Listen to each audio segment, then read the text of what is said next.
behind-the-scenes look at CBS News election headquarters, where Norah O'Donnell and the team will keep a close eye on this historic, nail-biting race. What you see here in this really impressive and high-tech studio is the work of our crews and producers and teams for over a year. Norah showed us how CBS News will immerse viewers in the action like never before. So you can see. Oh, wow. This is why I can't wear white on election night. Actually, where we are standing, Anne, Yes. right here. Yes. Okay, it's black right now, but actually on election night, you will see augmented reality come up. Wow. And you will be able to see exit poll data. We call this the paths to victory. North Carolina is the one of the 7 battlegrounds that Donald Trump won.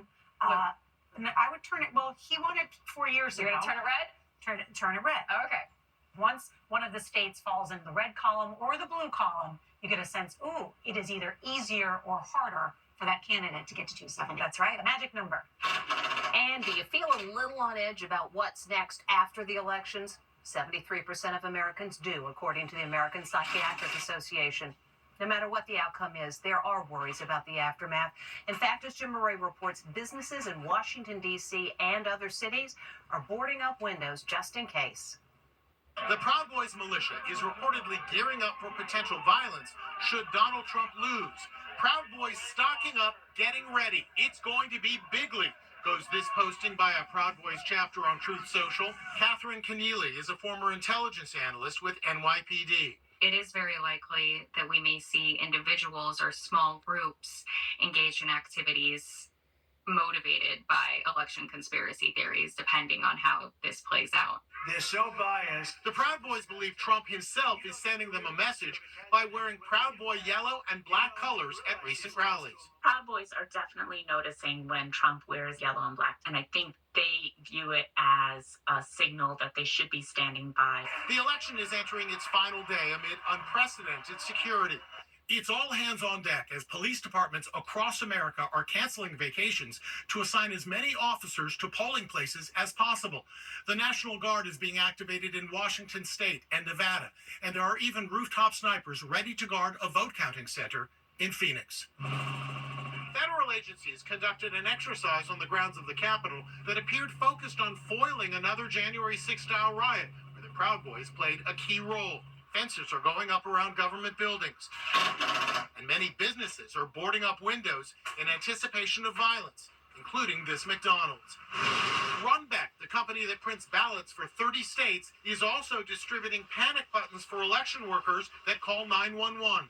And in LA, bomb-sniffing canine teams are checking mail-in ballots for explosives. It seems to be a very tense situation across the country. We always have to be prepared.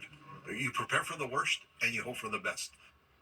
Among some of the recommendations from experts to deal with election stress, stay off social media and go outside and take a walk.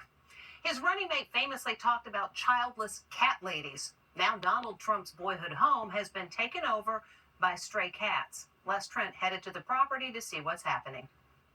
This Tudor-style house is where Donald Trump lived until he was 4. But look who's living there now. Feral cats, and they're everywhere. Neighbors say as many as 30 have taken up residence on the property. The house looks totally abandoned. Vacate and water shutoff signs are plastered on the front door. The paint is chipped and the wood is rotting. Look, the doorknob is missing. There is a certain irony that felines have taken over Donald Trump's childhood home here in Queens, New York. After all, cats have taken on a major role in this presidential campaign, starting when Trump's VP pick called Democrats childless cat ladies. Then Taylor Swift endorsed Kamala with her cat, Benjamin Button, on her shoulder. Back in 2016, when it sold for $1.39 million, I got a tour of the interior. This is the Trump house? Yeah, this is where he was brought home from the hospital. Here's the kitchen, the living room, the dining room. You think that this could very well have been Donald Trump's bedroom when he... Yes. It was turned into an Airbnb for overnight visitors who are into all things Trump. And now, the stray cats have taken over. There have been 14 complaints about the house made by neighbors on New York's non-emergency complaint line.